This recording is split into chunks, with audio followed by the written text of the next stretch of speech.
day. And Sewanee University was a notable college at the time, and it still is, but not the football power as in the past. Then the last, that ends his 9 surviving children. Now, we could go in more detail and maybe come back to it some other time.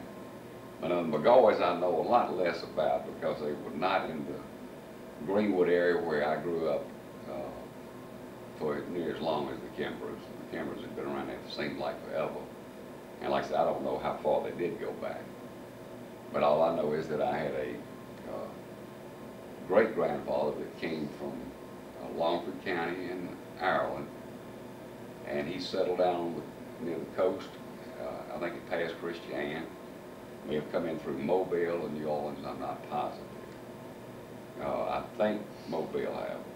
But anyway, he had 3 sons. And one of them being my grandfather, Frank Rice McGeoy.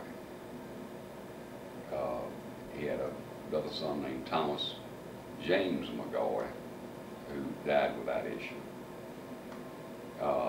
But he had 3 sons, the oldest being Frank Rice McGeoy, Jr., the second being Thomas James McGeoy, and the youngest being John Pickens McGeoy. And they did have a daughter that died when she was about 30. She was married to a Teddy Revere, and they live in Greenwood. And of course, my father had my brother, John Pickens McGeoy Jr., and myself, it's like Morgan Kimber McGeoy. Now, I think it should be noted here that the eldest son, Frank Rice McGeoy Jr., had 1 daughter, Carrie Nye McGeoy Cabot, and she is an accomplished actress on her own right, and has been in a lot of real special movies. Never was a famous movie star, but her husband was fairly famous for a while on the TV series. It still is quite well known.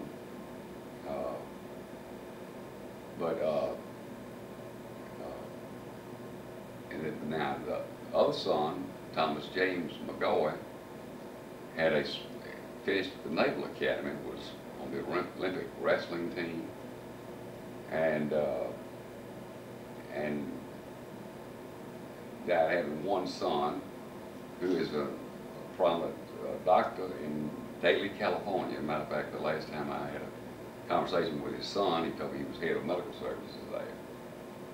And he has 2 sons that, you know, you can find out in California, around San Jose or somewhere like that, in that area. I think Tucker has kept up with that deal better than I have. But now that pretty well tells the lineage up to now.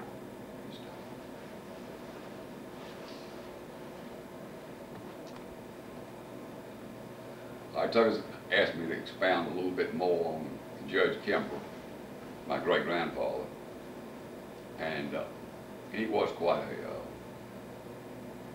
a prominent attorney there in Greenwood. He left the Carroll County Hills in the height of the Depression during the early 1870s. Reconstruction. Height of Reconstruction, what did I say? Depression. Oh, excuse me, the height of Reconstruction. But he got through the University of Virginia Law School. And not only was he there at law school and graduated, he was in a well-known fraternity there, Zeta Psi. And he married a very wonderful lady from everything I can gather. She was like a great-grandmother. But she was, as I said, previous Mary Hunter Southworth. And she became, she was president of the United Daughters of the Confederacy. Went to Washington on a couple of trips for different conventions. But the main thing she did in her life was spearhead the restoring of Beauvoir, the last home of the President